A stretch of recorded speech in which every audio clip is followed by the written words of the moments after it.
Remember, you're watching Son of Celluloid. Jason never dies. Son of Celluloid! Hello, ladies and gentlemen. Back here at Days of the Dead. Nathan Hamilton from Son of Celluloid, and we are here with the first Jason Voorhees. Ari Lehman, how you doing today? That's right. I'm Ari Lehman, the first Jason Voorhees from Friday the 13th, right here at Days of the Dead in Atlanta. And I'm very happy to be here with the Son of Celluloid. Awesome. Now, how did you actually get involved in doing Friday the 13th? Because I know you'd worked with Sean before. So was it? Right. It was on that memorable film about children who play soccer, inner city troubled youth who work out their problems playing soccer. I played this little kid named Roger, who was constantly walking around with a Playboy magazine in his hand. Right. I guess I was kind of like an 80s kind of like Porky's thing. Based in reality, I guess. You know, yeah. So they had a stack of Playboys on this, and that was great for us. Like, we were all like 13 and having a lot of fun. But did those disappear at some point during the filming? Yeah, pretty much. They were all Sean's own collection. Nice. That movie was called Manny's Orphans, or then they called it Kick at one point. Kick. But let's face it, like, you know, it's about soccer, and even today, that's not really the most popular sport in America. In the grand US of A. Yeah. Good to see you. Yeah. But I was fortunate to find out about an audition for that film. Right. I lived in Westport, Connecticut, and that's where Sean Cunningham had his offices. So I found out that at the YMCA in Westport, Connecticut, there was going to be an audition. So I showed up at the audition, but I wasn't really supposed to be there. Okay. So being a very clever 11-year-old, I had a clipboard with me. I was totally alone. I just went there alone. I didn't think my mom knew I was there. I just, I'm going to the YMCA, whatever. So I had a clipboard, and I was like, where's the audition? And they're like, it's upstairs. I'm like, okay. And I went up the stairs. I'm halfway up the stairs. They're like, wait, where's your agent? And I just kept going, Right, just look official and no one questions it, I'm telling you. So it was theater from the beginning. So they handed me a script. I got an 80-line role. Roger was an 80-line role. He was like the buddy character who was there. But so because soccer wasn't so popular, I mean, the New York Cosmos were in this movie. They filmed a scene at the Cosmos Stadium. I mean, it's a pretty good movie. But anyway, it's actually a hard one to track down, too. You know what? It is. It's not a bad flick. I kind of rewatched it recently. Somebody had a copy, and it was a fun watch. But anyway, the point being that soccer and everything. So one day I'm just sitting around, and the phone rings, and it's Sean Cunningham. Right. And he goes, Ari, how you doing? I'm like, great, Sean. Great to hear from you. How you doing? And he goes, hey, can you swim? And I'm like, yeah, I can swim, man. Yeah, I live right by Long Island Sound. I lived in Connecticut right by the beach. Right. So, sure, I can swim. So he said, come on down to the office. We got a part for you. It was simple as that. So it was really that they were going to cast Noel Cunningham, but that got the kibosh from Mrs. Cunningham. So then Steve Minard goes, hey, get Ari, Right. He'll do anything, He's about the right size, so it was really Steve Miner, I guess, who ultimately cast the first Jason. Nice. Now, being on the set of Friday the 13th as a kid, is that overwhelming? Is it just really cool? What's being on the movie set like that like as a kid? Definitely the latter. I mean, it was such a blast. It was summer in the 70s, if anyone has experienced it, was amazing. And it was 1979, and all these New York people, because it was cast New York and New York crew. So they were all like getting out of the city up to the Delaware Water Gap. If you've ever been there, it's a beautiful part of the world. Like, if people knew about the Delaware Water Gap, they'd never put down New Jersey, because it's one of the most beautiful, beautiful places. And that's where Blairstown, New Jersey is. So, we all went up there to film it, And what was I actually saying? What were we were talking about being on the set of Friday the 13th. There you go. So I didn't go off topic, did I? No. But so being there all together was just such a blast in the summertime, and people just having fun, swimming, and just being around Tom Savini for me was just such an inspiration from the beginning. Even because I worked with him for like 4 weeks prior to the first time on the set, and that was the time period when he was getting ready to do Night Riders, another slightly obscure the motorcycle jousting movie. Exactly. Yeah. And you've got I guess George Romero was somehow, but Stephen King's in that movie, and it's Ed Harris. Yeah. That's a fabulous film. Ken Foree. Yeah, good flick. It's a great film.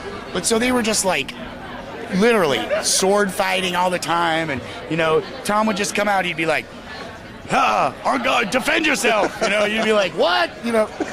Jumping, him and Tasso would be jumping up on the Tasso Stavrakos, who's his assistant. They'd be jumping up on the tables and just literally all over that set. They just had such a blast. Also, dirt bikes, motorcycles, shooting up stuff all in the kinds of woods, toys, bang, man. bang, just having fun. And then, Tom said, I need you guys to go out and get a real bucket of muck from the pond. Right. The thing is that the pond is sand pond, so it was covered with sand. And we really had to go like out in the middle to get like the real cookie muck that you see on my face.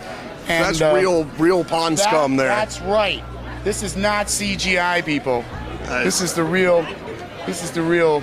is a depiction of the real.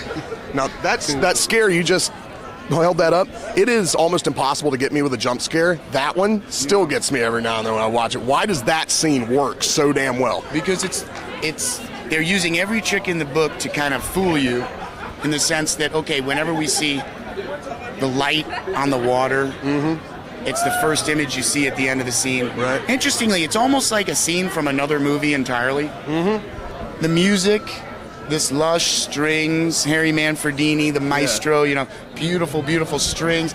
And then you see the police car come, which is all those are things that are used in film and in plays. Like, the police have shown up. It's like, like Fortinbras, showing up and like, here comes the authority. Everything's gonna be okay. Yes. Yeah. And then, again, the strings swell up and bam, this slimy kid comes out. And it's like, this slimy kid, oh my God, I remember. And then it's, so it has a very visceral effect. Of course, that scene was not in the original script. Right, yeah. You know about that? Yeah, it was not in the original script. On His Name Was Jason's, where you can get all that kind of information. Now, throughout the series, all the people who play Jason have had a slightly different take on the character. Which of the adult Jasons do you think most closely resembles a grown-up version of your child Jason? Yeah. Well, of my child Jason. Yeah. Who's the one you watch like, that's my Jason grown up? Well, it's kind of a challenge to answer that question, because it's like one doesn't immediately pop into mind at all. Right. Because I've always felt that, like as you said, it's a different take. Right. I mean, first of all, you have Steve Dash and a little bit Warrington Gillette developing, and then I think here's an answer which I think will really, really suffice, because I don't want to leave anybody out. Right. Okay. When we really look at it, this character of Jason Voorhees was created ultimately in part 3, because the mask comes in part 3, and Richard Brooker brought the mannerisms and the physicality to the role.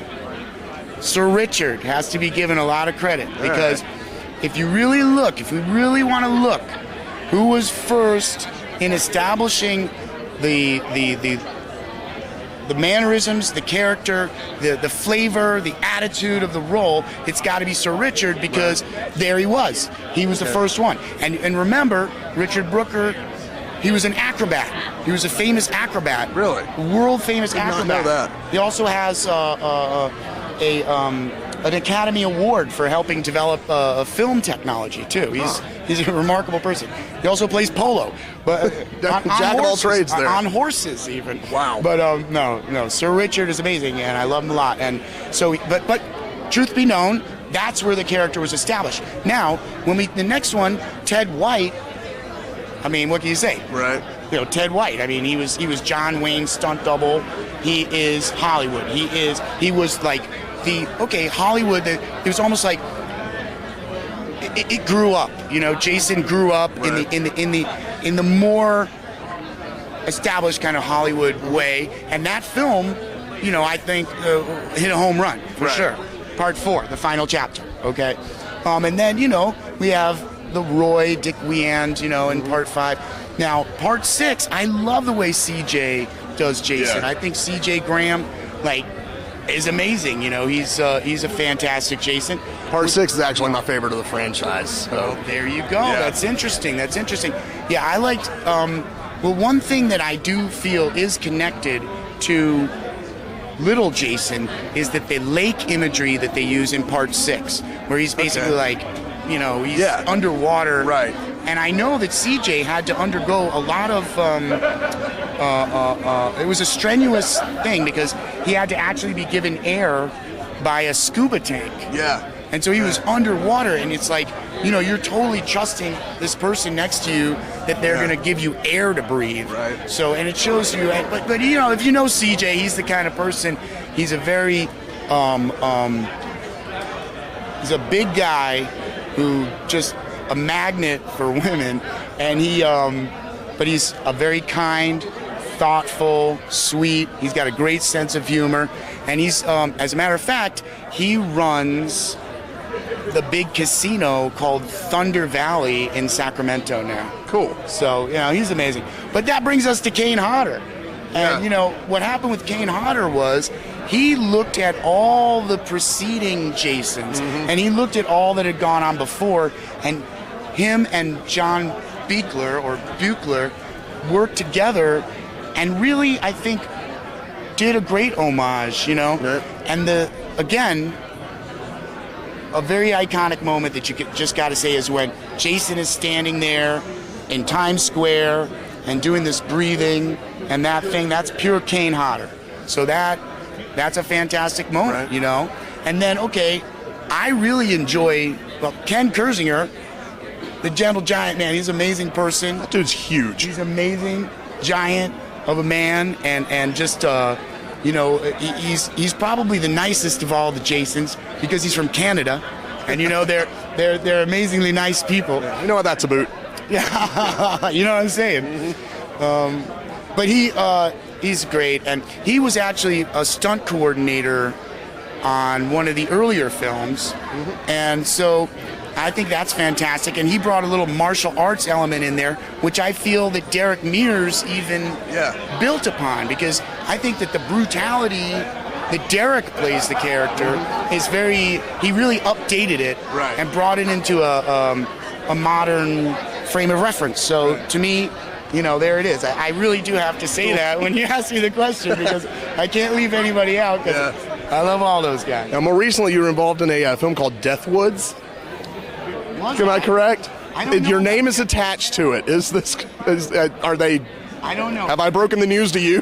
No, I've heard of Death Woods, I will admit. It's a weird. It's like kind of being written by the fans on the internet. It's a weird process. I was going to ask you about that, but if you don't know about it, I'll skip it. I think that's my friend's Jason Crow. I'm not sure, but the thing is, I love independent film, and I love to get involved with that. Of course, you know, my daily life is as a musician on the road, mainly, and but we'll get to that later. But I've done like 8 independent films that have never seen the light of day. Okay. And some of them I even have like lead roles to. Here's one. See, look, Thanksgiving. Well, I'll hold it up. One. But I just love the way I look on this poster. Yeah. Badass, man. Right. But that's the thing. There's so many wonderful films like that they never really ultimately see the light of day. But there's so much creativity that goes on, and that's what I live for, man. Yeah. Because, you know, I actually wanted to ask you about Telephone. Mellophone is one. Where that can I did get see a the light. copy of that? I've been looking for one forever. Okay, that was done by something international. Oh, So it did actually come out. oh, they're gonna get me when I can't remember their. Anyway, it is available from the people who made it. You can definitely get it. I wish. Gosh, you know what? I'll look. I might have one in here. Oh, really? I might have a copy here. But yes, Oh, I cool. played. I played the Circuit Maker. Right? Yes. Because I've heard of that movie many times, but never actually seen a copy anywhere. So I'd be more interested in watching that one. Now, There you go. I mean, that speaks to the issue of the independent film. I think that independent filmmakers would be wise to follow suit of what we in the rock and roll business do. I mean, on punk rock, you know, I have a band, First Jason. You know, this is First Jason, and we are. I play the world's only heavy metal guitar, which is on a giant machete, the electric machete, and basically go all over the world, all over the country. You know, we played at the Whiskey A Go Go in LA. We played at Lucky 13s in New York. We played on the Battleship, North Carolina. Nice. We played, you know, and we're going to Germany in March. Oh, wow. Yeah. So we've been do a lot of. It's a duo, and we get a lot of opportunities by working together with the metal community and the horror community. But what I'm saying is that bands go from town to town, bringing their music, bringing their creativity, their effort, and I feel that. And then, you know, there's a sincere interaction, and that's what it's about here. You know, entertainment, enjoyment, bringing. It's a responsibility on the part of the artist, in my opinion. But now, for instance, in Chicago, I'm doing a showcase called Scary Stuff. And what we do is it's just like a metal movie mashup. We have bands come, and instead of watching them set up, they play their music video. Wow. I mean, they do this at concerts, but... how has no one thought of that? But I mean, in a That's little great club. concept. Well, they do it all the time at big concerts, Right. but just at a little club, you know? Yeah. And then they bring like, oh, this actress was in the video, and there's the director of the video. We all get together, and then so the bands play, and then a local filmmaker shows shorts and trailers, just short stuff, and we all have a couple drinks together, and you know, it's the Chicago way, and just enjoy ourselves. That's at a club called Big Shoulders, and it's on the north side, and we've been having fun with that. Yeah, the last time there was a band called Grave Robber there, and then Willie Adkins, who runs the Chicago Horror Film Festival, was there showing his shorts. But that was a lot of fun. Yeah, I remember last year I saw you guys play at the pre-party, and when I did my review, I said I have actually never seen anyone shred on a keytar before. Thank you, sir. How did the idea for using the keytar as a metal instrument come about? Because that's not something you see. Yeah, there's a picture of me playing the. Can you see that? Or you get it later. Get it later as an insert, maybe. We'll fix it in post. Yeah, fix it in post. But well, that's a great question, because you know what it is. I'm just jealous of guitar players, man. You know, being a keyboardist, and so when we conceived First Jason, I at first was just singing because I felt being behind keyboards was weird. So then we had in the band, we benefited greatly from the presence of the bass player from Macabre. I love Macabre. Okay. They're an incredible band. Nefarious. Well, Nefarious is on this CD. Yep. He's all over this CD. And so he kept saying to me, Ari, man, you got to bring in the keyboard. You got to bring in the keyboard. Right. Every practice, when are you going to bring in the keyboard? What are you going to do with the keyboard? You got to have the keyboard. So I was like, one day I was at a horror convention, and I found this big like cosplay sword. It was actually the Bleach manga sword, that big cloud chopper or whatever. Right, something like that. You know, so I was like, I could put a keyboard on that. Okay. You know, so I put the keyboard on that first, and that worked really good. So that's Chuck Leshkovitz from Macabre, the bass player. He was the real person who kicked my butt to do that. But then the brothers Rich, who are a special effects team, excellent special effects team from Southern Indiana. They got together and they said, Ari, man, we're going to make you a machete for that thing. And so it's a machete with this wooden, handle and real bolts, and it has a Jason mask, LED Jason mask in the blade. And I'll tell you, I've finally really gotten to where the sound of it, we work together.